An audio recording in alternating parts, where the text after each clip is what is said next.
আহারে আবার ফল লাগে মজা মারে ফজা ভাই আর আমরা খালি বুঝা ভাই আওয়াজের যন্ত্রণায় মসজিদে নামাজ পর্যন্ত বরণ গেছে না কিন্তু অত আওয়াজ হইছে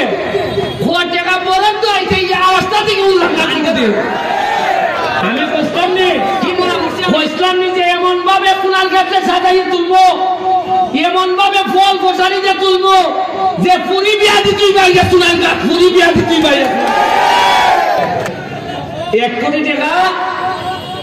ওই 2টা চেয়ার টেবিল বানাইয়া শেষ খাইছে আমি আজকে কইয়া যাইতেছি যাতে আমার পরবর্তী প্রজন্ম যারা নেতা হইব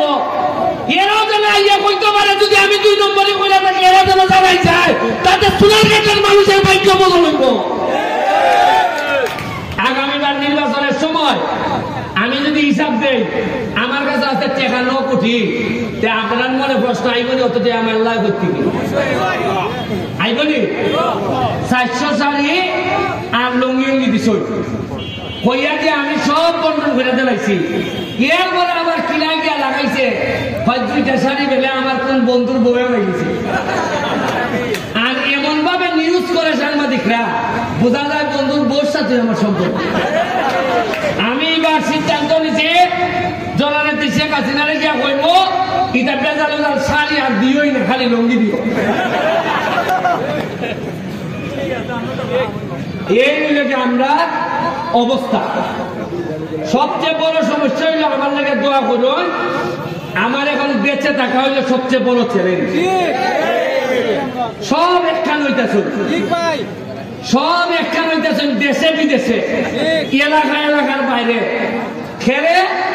যে এত হলতা বাইঙ্গে নিতেছে আমি এখানে হিসাব দেই সোনারঘাট বাড়ি খাইগা তারাই এরা যন্ত্রণা খেলে আমি যেই কই টাকা পাইছি 2 কোটি ওই তারাই কিশোরগঞ্জের লোকে এমপিরা কয় সুমনের দিকে বাইলিছে তুমি কই তোমার টাকা হল ওই তাদের আর এমপিরে দইয়া ওই এরা যন্ত্রণা মাথা নষ্ট হয়ে গেছি যে এই কেন হইয়া দেয় দিনাজপুর হোকে বাড়ি খায় কারণ একলাই বললে তো বাইরে সব খবর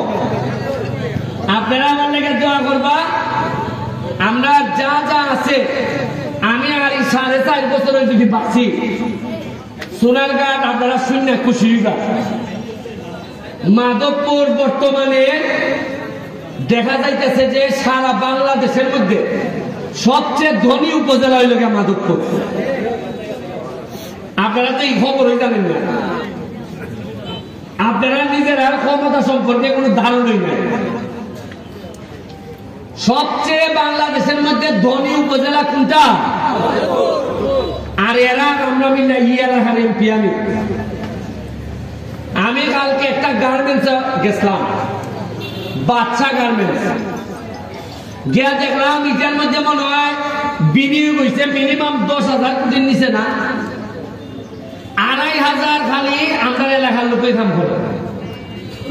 তাও এইটা মনে করেন 100টা ইন্ডাস্ট্রির মধ্যে মাত্র একটা এখন আইন সোনারঘাট মাধবপুর পরে আলাপ করবো সোনারঘাট কিতা কিতা আছে সোনারঘাট আছে ওই লেগে 17টার মতো চা বাগান কিতা আছে প্রতিটা চা বাগান দিয়ে ইচ্ছা করলে আমি সারা বাংলাদেশের মধ্যে পর্যটনের জায়গা তৈরি করতাম পারবো অলরেডি 3টা ওই এমডি যাইতে রামগঙ্গা যাইতে ভাইবা একটা যাত্রী জনি বানাইছে দেখছেন নি 20 নম্বর সুরমা বানাইছে একটা আরেকটা হইতেছে এখন চন্ডী বাগান চন্ডী বাজারও মাজারের এখানে আমি যাও বরাদ্দ পাইতেছি এমন সব জিনিস বানাইতেছি যাতে মানুষ বাইরে থেকে আইয়া একটা ছবি তুলে